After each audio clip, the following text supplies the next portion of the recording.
Salve meus devs! Bem-vindos à aula 10 do curso de programação com C Sharp e hoje vamos falar sobre funções. Vamos resumir aqui, as funções são basicamente servem para poder conseguir separar a responsabilidade no código. Em objetos servem para poder atribuir funções a determinadas partes do código, como o próprio nome diz, né? E elas conseguem ter alguns propósitos muito específicos e também extremamente flexíveis. Nós usamos funções o tempo todo em qualquer linguagem de programação e elas são de extrema importância você conhecer elas, conhecer a sua estrutura, como elas funcionam. Inclusive, todas as aulas aqui do curso, nós estávamos usando uma função, que é isso daqui. Essa funçãozinha chamada main. Isso é uma função e nós estávamos usando ela a todo momento, tá? No C Sharp, a função main é um pouco mais importante, ela tem um propósito mais claro e é quase que obrigatória, por assim dizer. Então vamos lá. Primeiro, vamos passar para a estrutura de uma função, ou seja, como ela funciona, o que é cada palavra dessa função aqui, por que ela abre e fecha as chaves aqui. Vamos lá. Uma função, ela tem que ter um nome. Nesse caso, o nome é main dessa função, tá? O nome é main porque na programação, quase toda linguagem de programação utiliza a função main como a função principal, a primeira função que é chamada no programa. Então sempre que você clica para executar algum programa, algum código que você escreveu, geralmente a primeira função que vai ser chamada é sempre a main. Então ela que dá início a todo o código, toda a programação que você escreveu. Então por isso que ela geralmente é a principal, é a mais importante, por assim dizer. Ela que inicia todo o fluxo de código que você escreveu, tá? Aqui nas funções no C Sharp, nós temos também o public, state, que é opcional, e o void, tá? Geralmente a função main ela vai ser escrita mais ou menos nessa sintaxe aqui. Geralmente em quase todas as linguagens de programação também, tá? Então vocês vão ver muita semelhança nas funções em várias linguagens de programação diferentes. Algumas delas até utilizam a palavra-chave function antes, como o próprio JavaScript, por exemplo, que é importante também. Mas aqui no C Sharp, vamos focar um pouquinho mais no C Sharp, que tem essa estrutura que é parecida com o do Java também, tá? A palavra public, ela é basicamente para dizer que essa função é pública. Qualquer um pode acessar ela de qualquer lugar. Então, se eu tiver em outro arquivo, em outra classe, mexendo em qualquer coisa, eu posso só dizer que eu quero acessar o program e chamar a função main. Geralmente, ela é feita dessa forma aqui, program.main. E aí eu passo os argumentos aqui dentro, tá? Nesse caso, eu estou chamando ela mesma, tá? Depois a gente vem nessa questão, mas isso aqui seria uma recursividade. Mas depois eu entro nessa questão, tá? Então, public basicamente vai dizer quão visível essa função é. Existem mais 3 tipos de modificadores, tá? O primeiro deles é o public, como eu falei. Existe o private, que também é muito fácil de entender. Basicamente, ele é um método privado, uma função privada, né? Então, essa função só poderia ser acessada dentro dessa própria classe, tá? Lembrando que as chaves, elas funcionam para definir um escopo. Então, tudo que está dentro dessas chaves aqui é um escopo especificamente. Então, eu só poderia acessar essa função se eu estiver dentro dessa classe. A classe vai ficar para outra aula, por enquanto, vocês considerem ela. Mas considerem que ela está dentro de alguma coisa aqui, certo? Então, função private só pode ser acessada dentro da própria classe program e de mais nenhum local do projeto, certo? Existe mais uma também, que é a protected, que também é essas 3 existem praticamente em qualquer lugar de programação, e a protected, ela vai dizer que essa função só pode ser acessada dentro dessa classe ou de qualquer outra classe que herde a classe program, nesse caso, certo? Então, basicamente, são níveis de proteção, né? A gente chama de modificadores. São modificadores os nomes que a gente dá para esse quesito de public, private, protected, enfim. No C Sharp, isso não são em todas as linguagens que tem, mas no C Sharp existe mais um modificador que é o internal. Internal, ele vai ter quase a mesma identidade que o public, mas ele tem uma questão que é o seguinte: o internal vai dizer que essa classe, esse método só pode ser acessado dentro do próprio projeto. No C Sharp existe sim, é muito comum a gente ver soluções, né, que tem vários projetos dentro dele. E aí cada um desses projetos pode acessar um ao outro, como se fossem bibliotecas. Nesse caso, as funções internal só poderiam ser acessadas dentro do próprio projeto, e não de outros. Mas aí, dentro do próprio projeto, ela tem a mesma visibilidade que o public, por exemplo. Certo? Beleza. Então vamos lá, vamos começar com o public, tá? Porque aqui eu estou mostrando para vocês isso, tá, gente? Mas a classe program e a função main, eu não posso ficar simplesmente alterando ou chamando elas de qualquer lugar. Como eu falei, a função main ela é feita para ser a primeira função chamada no projeto. Então ela não deve ser chamada mais de uma vez, certo? Então beleza, vamos lá. Eu vou criar mais uma função aqui, só para já começar a explicar essa questão do public. Então vamos lá, public. Vai ser a minha função tem a modificador de visibilidade público, ou seja, qualquer um pode acessar. E eu vou definir aqui o seguinte. Esse state, que seria o próximo passo da criação da nossa função, ele vai dizer se essa função é estática ou não. Qual vai ser a diferença básica entre uma função estática e uma função não estática? A função estática, basicamente, ela não recebe um objeto. Ela não precisa existir um objeto para ela ser chamada. Ela pode simplesmente executar ou fazer alguma ação. Uma função não estática, ela necessariamente precisa ter um objeto existente, precisa ter uma instância desse objeto, tá? Eu ainda não cheguei nessa questão de objetos, programação de objetos, tá? Mas, por enquanto, vamos ignorar esse estático, tá? Porque depois a gente vai voltar nele. Mas não vamos utilizar ele aqui só para conseguir ficar mais claro na hora de chamar as outras funções, tá? Então vamos definir aqui ele, mas finjam que ele não existe, ignorem, certo? O void, bom, para quem joga bastante Minecraft, eu ouvi falar bastante de void, por exemplo, mas void, na verdade, é vazio, é basicamente nada, certo? Então quando a gente define que é um void aqui, a gente está definindo que essa função não retorna nada para quem chamou. Então, por exemplo, eu vou dar um nome aqui qualquer de teste, criar aqui a função, beleza.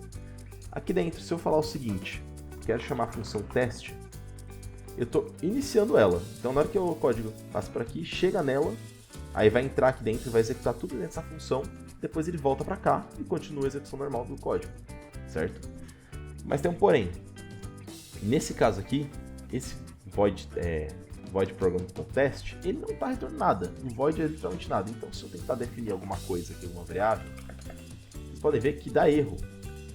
Olha aqui, ó. O erro que está dando. Cannot assign void to implicit type variable. Ou seja, é uma função que não está retornando nenhuma informação. Então, não precisa receber nada aqui. Não posso ter uma variável que não recebe nada. Eu preciso receber alguma coisa, mesmo que seja um valor nulo, por exemplo. Ainda assim, ele precisa ter um tipo. Então, vamos definir um tipo aqui para ele retornar. A gente já viu sobre strings, float, int, booleano. Vamos, nesse caso aqui, retornar uma string. Ao invés de um void, é uma string. Percebam que aqui já não está mais dando erro, tá vendo? Percebem que aqui já consegue funcionar normal. Então, aqui, ó. Necessary assign... Eita, tá bugado. Necessary assign of a value to test, tá? Mas não está dando erro. Significa que aqui dentro eu está esperando receber uma string. O valor que é um texto. Nesse caso aqui, onde está dando erro é na função, porque a função não está retornando nada. Você percebe que ela não tem nenhum código aqui dentro. Então vamos retornar alguma coisa só para dizer que está retornando? Vamos retornar em tudo em maiúsculo. Pronto. Então assim, essa função no caso, vamos passar por... Ela é uma função pública, pode ser acessada de qualquer lugar. É uma função estática, que não depende de um objeto. Ela retorna um tipo string, e o nome dessa função é teste, certo? Vamos ignorar isso aqui por enquanto. Aí, no momento, quando eu estou dizendo que essa função retorna algum valor, eu tenho que retornar algum valor que seja desse tipo. Já que o valor que eu estou retornando é um tipo string, eu tenho que retornar qualquer coisa que seja uma string, certo?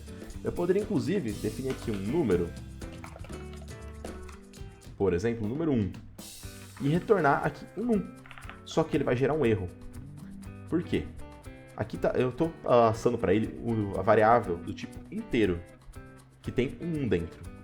Porém, o que ele espera retornar não é o tipo 1, não é o tipo int, e sim o tipo string.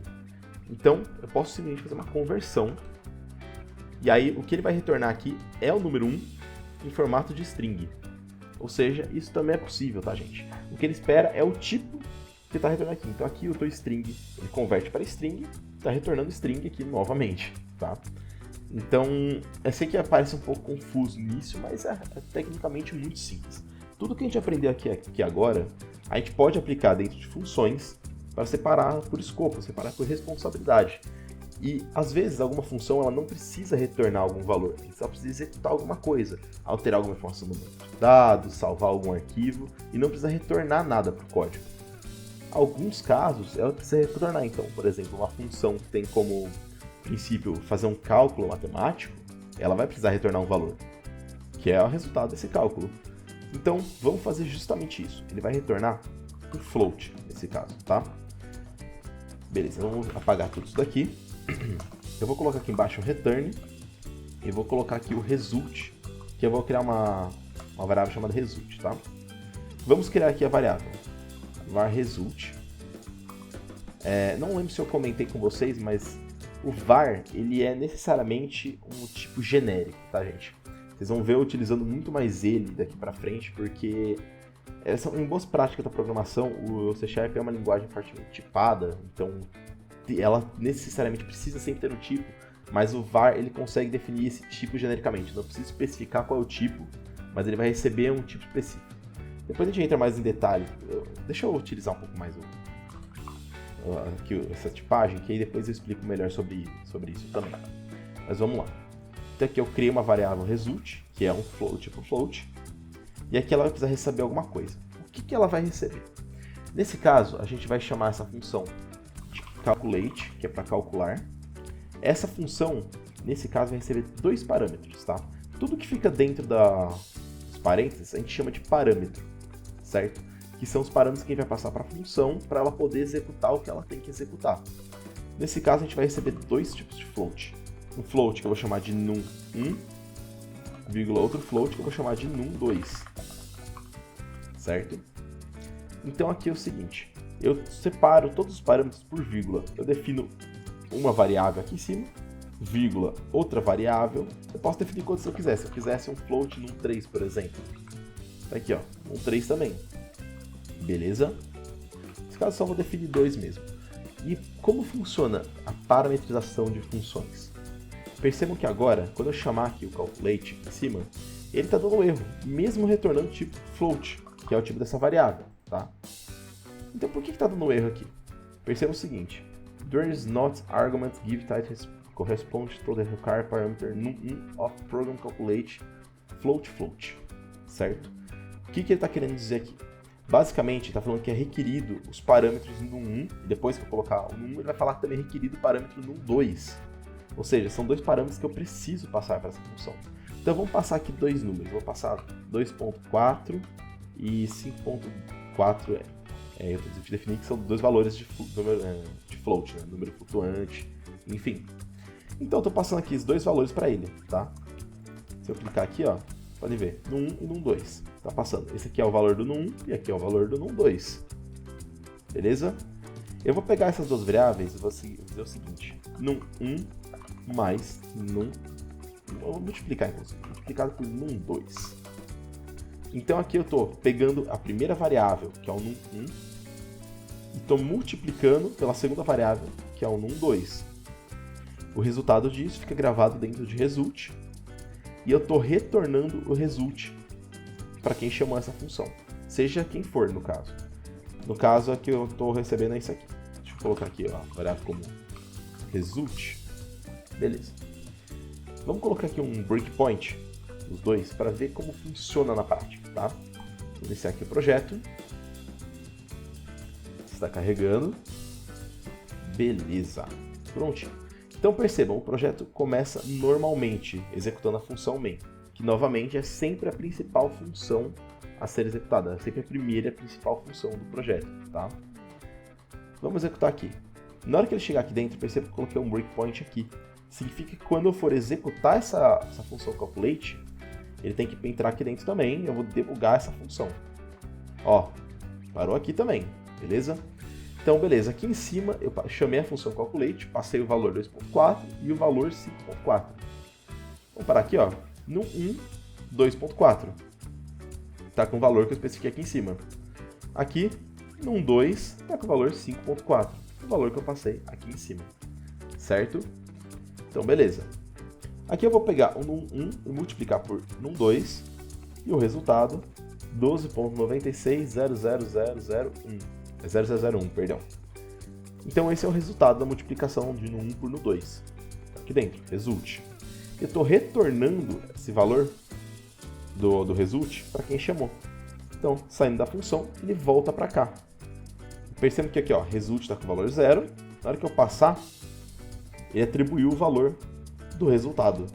Então essa função multiplica o primeiro valor pelo segundo valor e retorna os valores calculados, certo? E aí continua a execução do código normalmente. Beleza? Certo. Eu vou pausar aqui um minuto e vou fazer um código e vou explicar para vocês já, para ter uma base para vocês conseguirem entender melhor como funciona. Beleza. Escrever aqui a funçãozinha, eu já mostro para vocês, tá? Como tá o código. Eu quero primeiro mostrar como está funcionando. Vamos colocar 15 e multiplicar por 2. Obviamente, 2 vezes 15 tem que dar 30. Perfeito. Aqui o resultado. 2 vezes 15 deu 30. Até então não tem segredo, certo? Vamos executar aqui de novo. E agora eu vou colocar outra coisa, só para mostrar para vocês o problema que vai gerar esse código. Se eu colocar aqui 2.5 vezes 2.5, 2,5 multiplicado por 2,5, tem que dar um valor de 6,25. Agora, olha que engraçado que acontece. Ele dá o resultado de 625 e não 6,25. Agora, eu já vou mostrar o porquê disso, mas vamos verificar o código. Beleza. Primeira coisa que é muito fácil, a gente já viu isso já, tá? Então, eu estou dando um console.writeLine, certo? E dando um console.readLine, ou seja, eu estou escrevendo no console e lendo o console. Aqui é a mesma coisa, estou escrevendo o console e lendo o console. E definindo o valor aqui dentro, certo? Sempre sendo uma string, beleza? Depois disso, eu estou pegando esse valor e passando aqui para o calculate. O que acontece? Eu vou remover aqui só para vocês verem. First value, ele é uma string. Aqui, ó, ele é o tipo string. E aqui o que a gente precisa é um float. Então a gente tem um problema. Eu preciso passar aqui um float e não uma string. Então vamos converter isso aqui para float, beleza? O float.parse consegue converter a string para um float. Caso realmente o que tem aqui dentro seja um número, tá, gente? Se tiver alguma letra, algum caractere aqui dentro, vai dar erro nesse código, certo? Então é muito importante vocês saberem que usar o parse pode dar erro. Existe outro parse, mas eu não vou entrar em detalhes agora. Eu estou usando o que é mais comum, tá? Então, beleza. Que percebam que ele não está dando um erro, mas ele está dando um aviso, certo? Está falando que ele pode ser nulo essa string. String com qualquer variável que no tipo tem a interrogação na frente, significa que é um tipo nulável. Então o valor pode ser nulo, ao invés de ser vazio ou de ter um número, uma letra, ele pode ser um valor nulo. E isso pode gerar um problema. Então, para impedir que isso aconteça, a gente vai usar esse esquema aqui, ó, certo? Aqui eu vou resumir bastante, tá? Se por acaso esse aqui for nulo, ele automaticamente atribui esse valor nessa variável, tá? Então, se for nulo, ele recebe 0 como uma string, beleza? Porque, novamente, aqui eu estou convertendo uma string para um float, então ele precisa receber uma string para conseguir transformar em float, tá? Então eu estou mandando um 0 como uma string. E aí ele converte. A mesma coisa eu estou fazendo com o segundo valor. E estou passando aqui para dentro da função, que é exatamente a mesma que tinha antes. Ela retorna o valor para cá e exibe no console.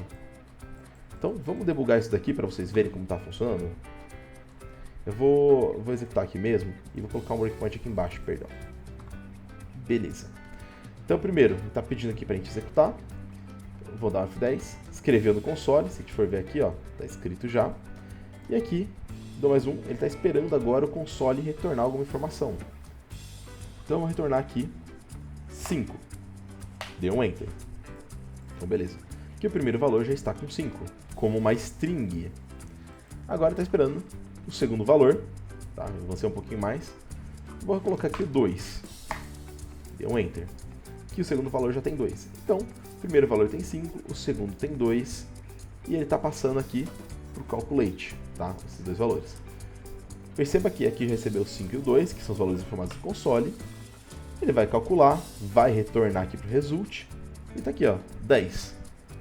E aí ele vai escrever no console, resultado 10. Cadê aqui? Prontinho. Depois disso ele finaliza o processo e acabou o programa, certo? Então, beleza. Primeiro ponto já foi explicado, como está funcionando todo esse código. Agora, o porquê que eu deixei alguns errinhos aqui dentro? Para vocês começarem a ficar atentos agora, porque quando a gente começa a aprender mais sobre programação, quando a gente começa a aprofundar, começa a aparecer alguns problemas. Sempre tem bug, sempre tem algum cenário que a gente não viu. Então eu estou replicando um cenário que é muito comum entre os iniciantes, tá? Pelo menos se for seguir essa metodologia aqui de programação. Qual seria o primeiro problema? É justamente o problema do ponto, beleza, gente? Então, se a gente executar aqui de novo, vocês percebam que 2.5 vezes 2.5 não está dando 6,5, está dando 625. Por que disso? Quando a gente usa o float.parse, a gente consegue converter a string em número, em um float. Porém, quando você faz essa conversão, ele não converte o ponto para ponto decimal, ele converte a vírgula para ponto decimal. Essa aí é um pouco contraintuitivo pensar isso. Então vamos ver aqui na prática, tá? Vou colocar aqui, beleza. Vou colocar aqui 2.5, 2.5. Chegou aqui, ó, vamos pegar o primeiro valor, que é 2.5, tá, gente? Vou usar aqui o Quick Watch, que é para fazer alguns cálculos em real time, algumas operações, né? E vamos fazer um float.parse aqui. Beleza. Aqui vejamos que tem 2.5 como uma string. Quando eu der Enter, ele converte aqui para 25, porque ele ignora o ponto. Porque o que acontece? O ponto ele é considerado como a separação de milhar, milhão, etc. De mil, milhão e por assim vai. Tá? Então, quando é uma string, o valor o que tem que ser considerado é a vírgula. Então, 2,5, agora eu troquei o ponto por vírgula, tá? Se eu fazer essa mesma conversão, aqui ó, first value, você pode ver que agora ele converteu a vírgula para ponto. Então, em string, a gente tem que usar vírgula. Quando a gente utiliza como numeração numérico, a gente tem que usar o ponto, tá? Então, a programação considera sempre a conversão da string para o número, a vírgula sendo a separação da casa decimal. Mas na programação, ele considera sempre o ponto sendo a separação da casa decimal, tá?